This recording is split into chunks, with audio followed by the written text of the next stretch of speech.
You're listening to Help Me, I'm a Comedian on ABC Radio, the show where we ask a comedian to come in and share an issue of pain in their life while a therapist tries to help them through. You're joined now by psychologist Dr Rachel Hannam. Hello, Rachel. Hi, Ashwin. I'm your host, Ashwin Segkar, and you're also listening to comedian Sandeep Totlani. Hello, Sandeep. Hey, Ashwin, how are you? Can we start with your story? When I first got here, I had this thing in my mind about like a first world country and what I was going to do in a first world country. So I was just like, it's all going to be great. I'm going to get a good job. I'm going to send money home, like all good Indian sons, and help my family out, study and get a good job afterwards and stuff. When I got here, it was not all hunky-dory. So nobody was ready to give you a job because you didn't have experience over here. And what did you train as in India? I was a trained dentist. So initially when I got here, I was like, all right, my degree's probably not accepted over here till I give my exams. So I tried applying for dental assistant jobs and nobody was ready to give me that. They're like, no, you have to do certain certificates. And I'm like, I'm already studying in a university. I can't really go out do a second education or something, because it's full-time education. And they're like, no, we can't hire you. And that was pretty depressing. I grew up in a big family, and coming over here, I was just homesick. And the whole struggle of every day just walking into restaurants and dropping off CVs and stuff. And I just felt really lonely because I didn't have any friends or anything. The culture was so different, and I got yelled at a few times from the youths to go back to where I came from. I had not faced any of that because where I come from, I was a majority over there. Yes. So it was really different to be a minority. I find you never fully get used to it. We left India when I was 1 year old, and I still don't feel 100% local. This is something where you don't see yourself on TV. You find women might not date you because you're the wrong look. You're not part of the beauty standard or the norm. You're just not normal in that way. Not in the in-group. You're not in the in-group, and that's the normality, which is different to relaxing and being comfortable in your own skin. I think a normal just stands for majority in most places. If you're in the majority, or if you're doing things that the majority of the people are doing, then you're normal. Otherwise, you're not. You got diagnosed with depression. Can you tell us the experiences that led up to that? What were you feeling? What sort of signs were you noticing? I kept to myself a lot. And after a certain time, I just started having suicidal thoughts as well, to the extent of suicidal thoughts. There's subtle racism that you can notice. So in buses and stuff, or public transport and stuff. And that happened to me. Maybe I just noticed it more than I should have, maybe because of my mental state at the time. But there wasn't many people willing to sit next to me. And when you're by yourself, you're just overthinking things as well. I'm not saying everybody was against me. I'm just saying that's what I felt in my head. I was like, everybody's against me. They don't want me here. I'm not welcome.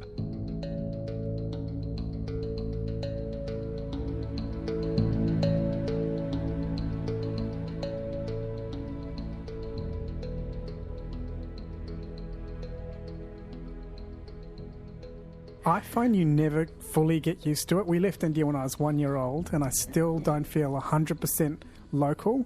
Look, most places I do feel that I am fairly accepted everywhere. But, there's always going to be certain bad people who just try to ruin it for you. I can't really say that I'm completely Australian. Can I jump in here and say something about belonging? Because I've been reading Brene Brown's book, Braving the Wilderness. She talks a lot about belonging, and I just wanted to ask you, because I was born in Australia, so it'd obviously be very different for you guys. She says belonging is not what we think it is. Belonging is not fitting in. It's not being accepted by everybody. It's being able to be yourself and still find connection with others. And that the ultimate kind of belonging is when you belong to yourself. I thought that was a really interesting way of thinking about belonging, that ultimately wherever we go, she's a very famous author and speaker, and she can have, thousands of people in a room who love her work and still feel very lonely when she goes back to her hotel, she said, and feels like she doesn't kind of belong. But she said, I belong to myself. To me, that's a different concept. I feel like that's comfortable in my own skin, where you just accept yourself. And I think we can get to that level of being comfortable in your own skin. But this is something where you don't see yourself on TV. You find women might not date you because you're the wrong look. You're not part of the beauty standard or the norm. You're just not normal in that way. Not in the in-group. You're not in the in-group, and that's the normality, which is different to relaxing and being comfortable in your own skin. I think, a normal just stands for majority in most places. If you're in the majority, or if you're doing things that the majority of the people are doing, then you're normal. Otherwise, you're not.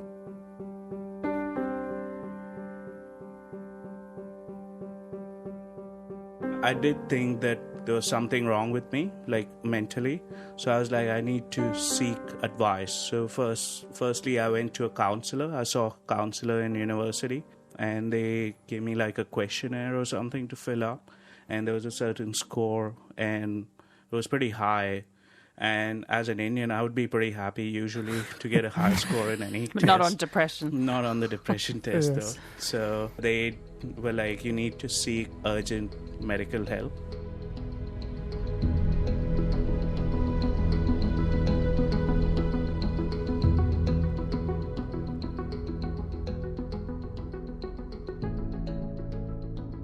You're listening to Help Me. I'm a comedian and psychologist, Dr Rachel Hannam, and comedian Sandeep Totlani. We are talking about Sandeep's experience of arriving to Australia, and you were starting to feel symptoms of depression, and you decided to go back to India. Can you talk about what happened next? I took time off. Like I took the semester off from university. It was my first semester, and everybody was like everybody that I knew in my batch, they're like, why would you just pack your bags? It's only been like 3 months. And I didn't tell anybody at home what I was feeling. You just man up and just move on with your life. And you're not allowed to be depressed or mentally ill. Even when I went back home, like my family didn't really receive it very well. So I just rocked up. Like it was all a surprise. I was just out of the house for like 4 months, and then I rock up at home. They're like, is there something wrong? Like what's happened? Like they just panicked. I told them what I was going through, and this is what I thought. And initially they were like, oh, it's all in your head. Do you think in India it's seen as a first world disease? It's a totally different culture. So it's just looked down upon. It's like a taboo to have a mental illness in the first place. And that's why a lot of people in that part of the world suffer from depression, and they don't even know about it. Do you think there's anything in Indian culture that contributes to depression? The family and the societal pressure. I think we grow up in a society where we so tightly knit with everyone that once we break free or we have to do things our own way, it sort of affects us mentally. We're not told about that when we're growing up, that something like that could happen. Psychologists sometimes say that the two main things behind depression are shame and isolation. Of course, some people have a proneness genetically towards depression, but that if you experience a sense of shame and a sense of isolation, that can lead to depression. And it sounds like you very much experienced the isolation. I did, yeah. But also, getting comments from people like go home and not being able to get a job also leaves you feeling like you're not good enough. It is very mentally draining. So your mind's constantly thinking something. So it's constantly working. Your body's not. So everybody else around you is like, you haven't done anything. Why are you so tired? Because of my mind. Did you find some good practitioners to help you over there? So I went and saw a psychologist where I spoke about my entire life and like how my dad, growing up, he was an alcoholic. How was that helpful to be able to talk through your history? It was really, really helpful because like in the Indian culture, we don't really talk about it. We don't talk about anything. All we talk about is like, when are you getting married? When are you having kids? That's all. Very people. Future oriented. Yeah, and we're very competitive, and we can't really show love. Like we're not trained that way emotionally. We show love by buying our kids a house or paying for their studies. It's that kind of expression. Yeah.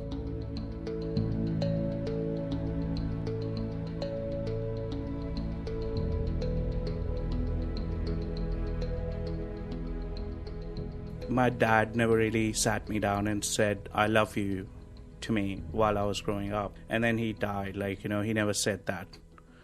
Or he never said, like, I'm really proud of you for what you've achieved in your life, or you haven't, or like, something. They, especially the men, they're not allowed to show emotion. And did you really yearn for him to just say once, oh, I'm proud of you?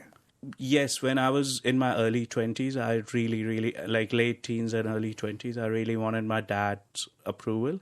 I became a dentist because he wanted me to be a dentist. I never wanted to be a dentist. And my dad was really happy because I saw him cry in the corner on the day I opened my clinic, but he never came up to me or said anything.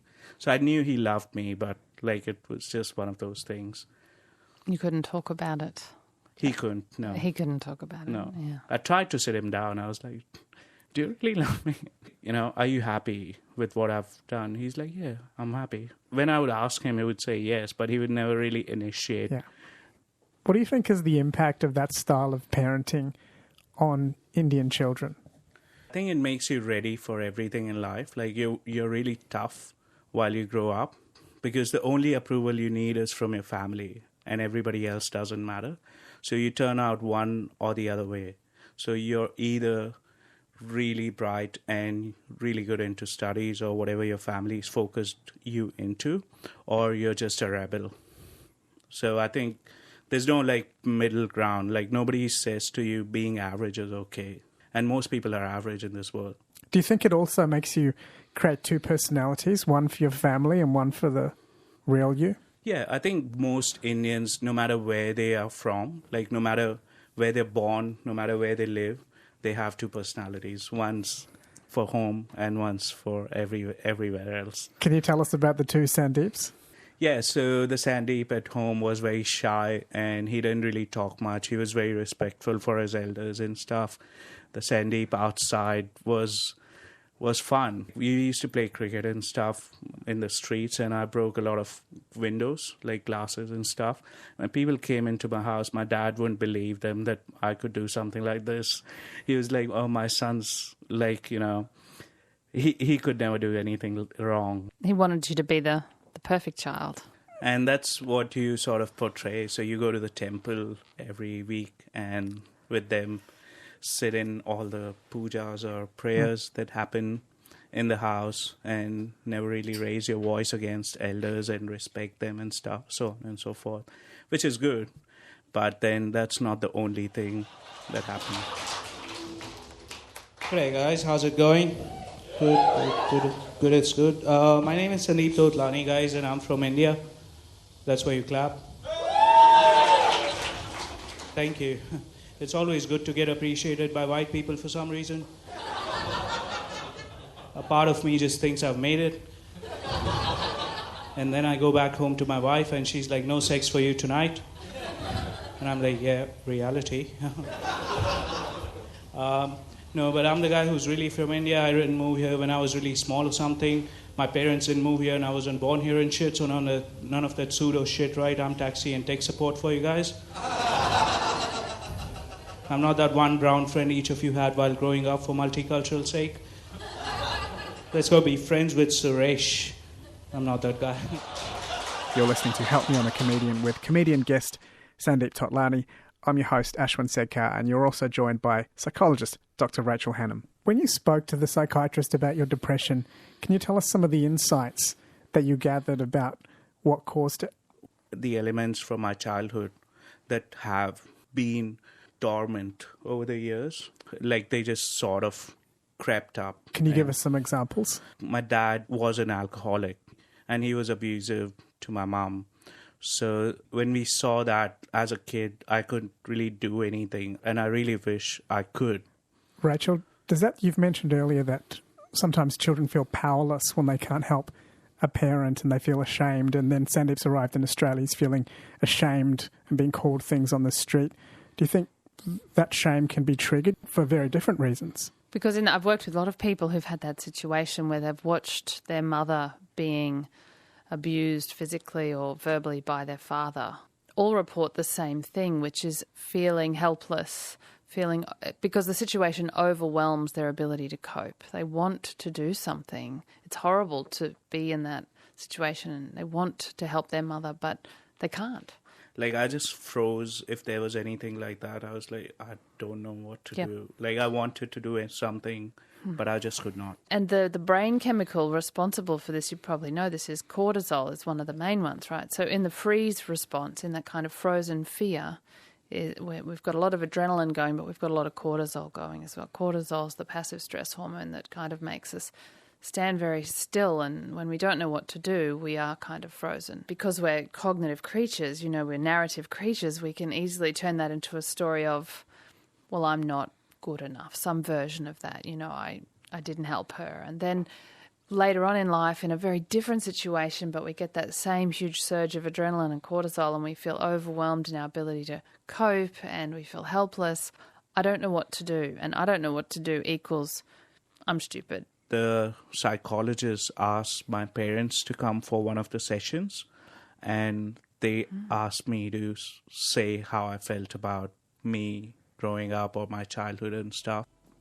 My parents broke down, just to know that what they did had such an effect on me.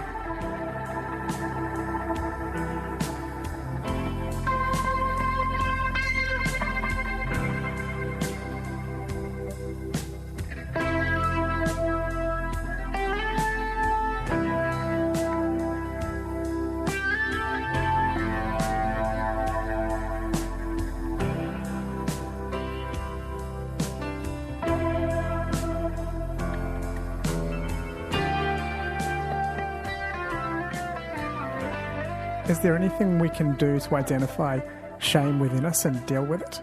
People don't even want to talk about this question. They don't even like the word. Because anytime you feel like hiding, cringing, running away, just feeling bad about yourself, beating up on yourself, that feeling like you're not good enough, that's shame. We don't name it very often, but that's what that is.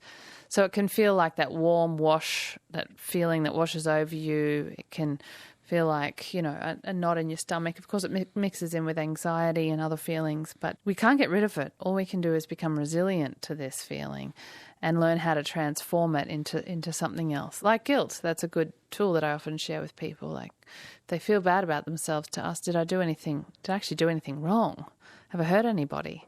And the answer, you can sometimes get a clear answer, which is no. I'm allowed to be me. I'm allowed to be imperfect. I'm allowed to fail maths. I'm allowed to not be perfect.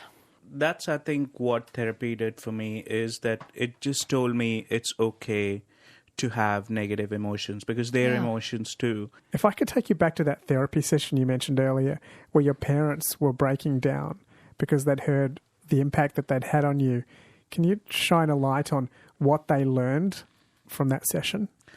They learned to open up to their children. They learned to show love when it was needed. A lot of the Indian parenting is all about tough love. It's all tough love. Like, I don't know if you've experienced that yourself as well. That's all I got. I never really got shown any, my mom was emotional, but she had her own problems with my dad and stuff. So she couldn't really do as much as I think she wanted to for us. That's fair enough. I don't blame her for that, but it's just the situation that she was in at the time. One of the reasons why they restrict us as well is because they're worried about what the cousins and aunties will think. Did your parents have that, and did that change at all after the therapy session? I think, I don't know if you've seen the Hassan Minhaj special. He says this one phrase that we use in the Indian society a lot. It's called "Log kya kahenge." It means, what would the society think? What would the people around us think?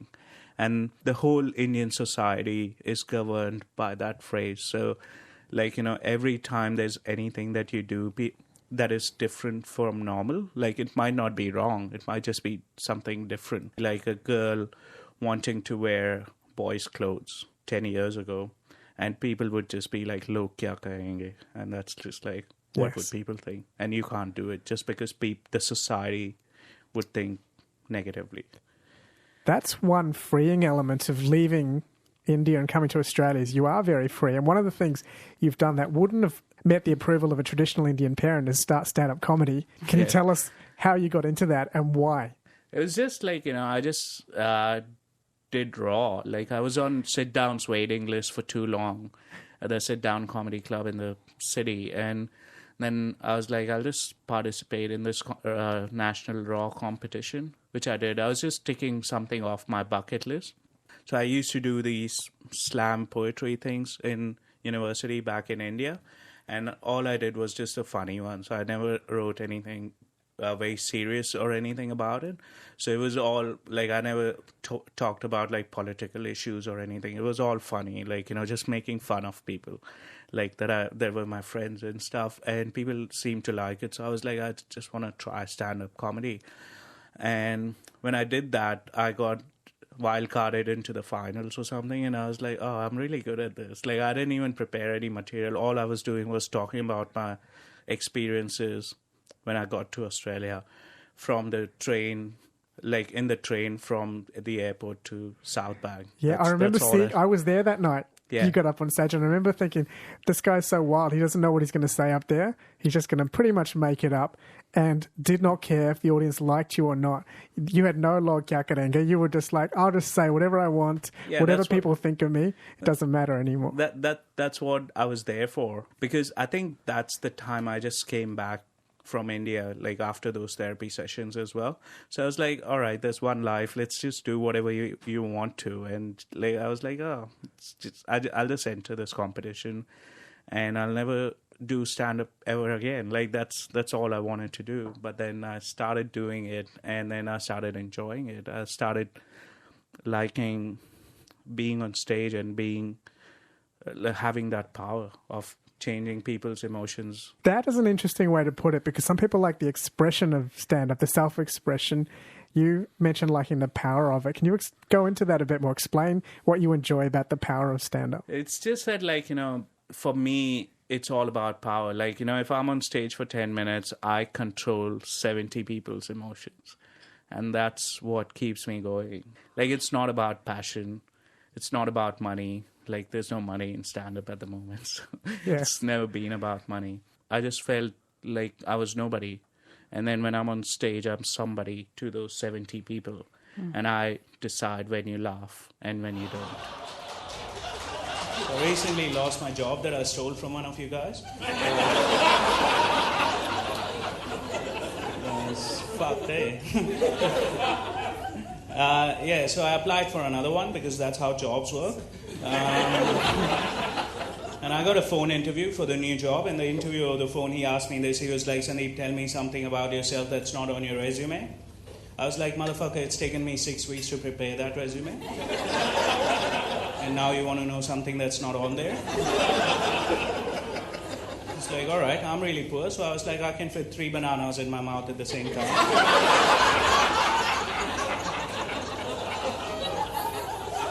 And he was like, I can fit 4.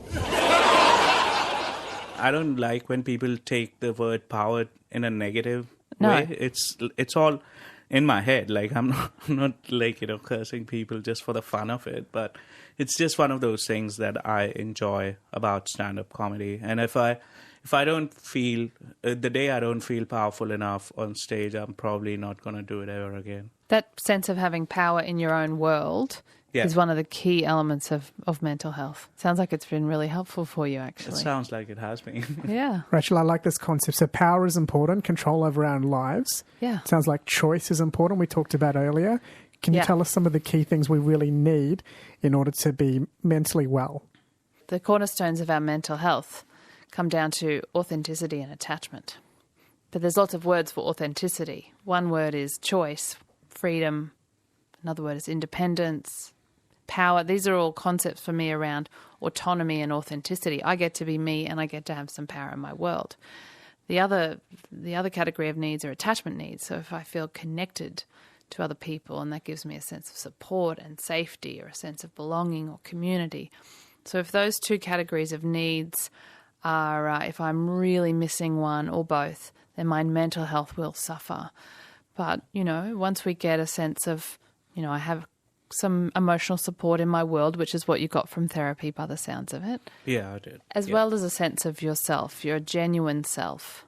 Yes, and I think my wife's visa came through so she could come over here as well after, once I got here a couple of months afterwards, like, she could come in, and then she's been around over here with me. So there was just somebody who you could share things with. Experiences with. Yeah. So that was really helpful. What role did your wife play in all of these things you were going through? I think she brought in bigger problems. So I think, like, my problems were not big enough. And she was like, oh, the trash needs to be taken out. Like, that's like a bigger problem. So it sort of got my focus off that it was just me and it was just my problems. And every now and then we could vent out on each other, like, just have a fight or something and just forget about it. It's good to do that. A good argument distracts you from your existential angst. Like most comedians, it's self-worth. Like, you've either been a class clown and you've got attention. Were you a class clown? No. Oh, you weren't? No, I wasn't. I was a shy kid. I was going to say, never got any attention. Never boy. Really tried.